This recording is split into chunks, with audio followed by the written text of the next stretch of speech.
السلام علیکم پاکستان۔ رمضان المبارک کی خصوصی نشریات کا پروگرام صفات رب کائنات۔ اللہ تعالیٰ کی صفات بے شمار ہیں، لیکن ان کا خلاصہ اس کے 99 ناموں میں موجود ہے۔ قرآن پاک میں خود اللہ تعالیٰ کا فرمان ہے کہ اس کے سبھی نام خوبصورت ہیں۔ اس ماہ مبارک میں قرآن پاک کا نزول کا آغاز ہوا۔ اس مہینے میں دنیا بھر کے مسلمان سب سے زیادہ اللہ کا ذکر کرتے ہیں۔ اس پروگرام میں اللہ کے صفاتی ناموں کا ذکر اس کے مختصر معنی اور خصوصیات کے ساتھ کیا جائے گا۔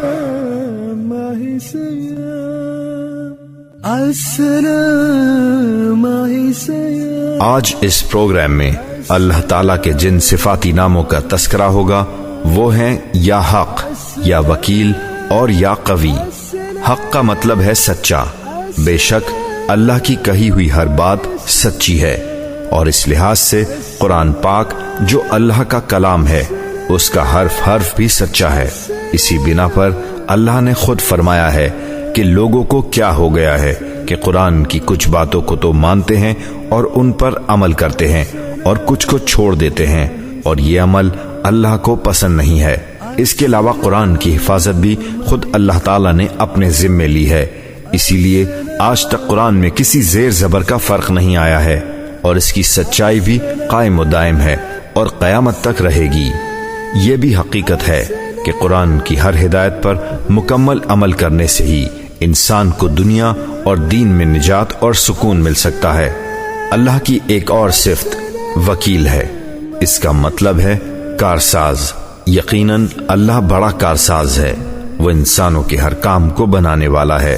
اگر انسان سے کسی کام میں کوتاہی بھی ہو جائے تب بھی وہ اس کو بہتر کر سکتا ہے۔ اس لیے جو بھی کام کیا جائے اس میں اللہ سے مدد ضرور طلب کی جائے۔ جس طرح ہم دنیاوی وسیلوں اور سفارشوں کو تلاش کرتے ہیں، اسی طرح اللہ سے بھی دعا کریں تو سب سے بڑی مدد اور سب سے بڑی سفارش تو اسی کی ہوتی ہے۔ وہی دوسروں کے دلوں میں خیال ڈالتا ہے۔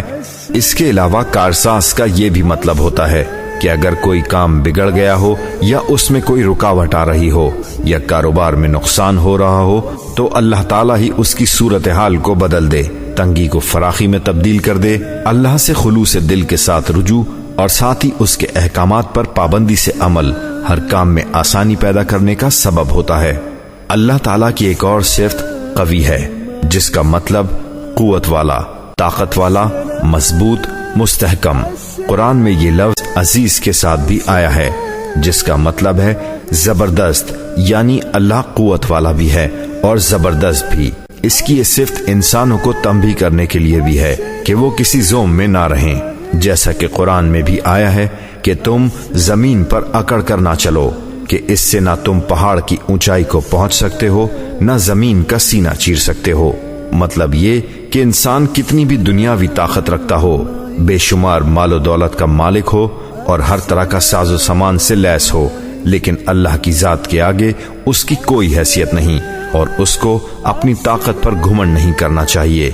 اس کی مثالیں قرآن میں بھی ملتی ہیں اور تاریخ میں بھی، جن میں سب سے نمایاں واقعہ فرعون کا ہے، جو آج فخر و غرور کی علامت بن گیا ہے، اور کسی بھی شخص کو جو رعب اور دبدبہ ظاہر کرے اسے فرعون کہا جاتا ہے، لیکن اللہ کے آگے اس کا کیا انجام ہوا یہ بھی درس عبرت ہے۔ ایسی مثالیں آج دنیا کے کئی حکمرانوں کی ہیں جو اپنی طاقت کے نشے میں چور تھے، بڑے مضبوط محل بنا رکھے تھے، لیکن دیکھتے ہی دیکھتے وہ دنیا کے لیے نشان عبرت بن کر رہ گئے۔ ان کا مال کام نہ آیا، نہ ان کی طاقت، کیونکہ سب سے بڑی طاقت تو اللہ ہی کی ہے، جس کے آگے کسی کا زور نہیں چل سکتا۔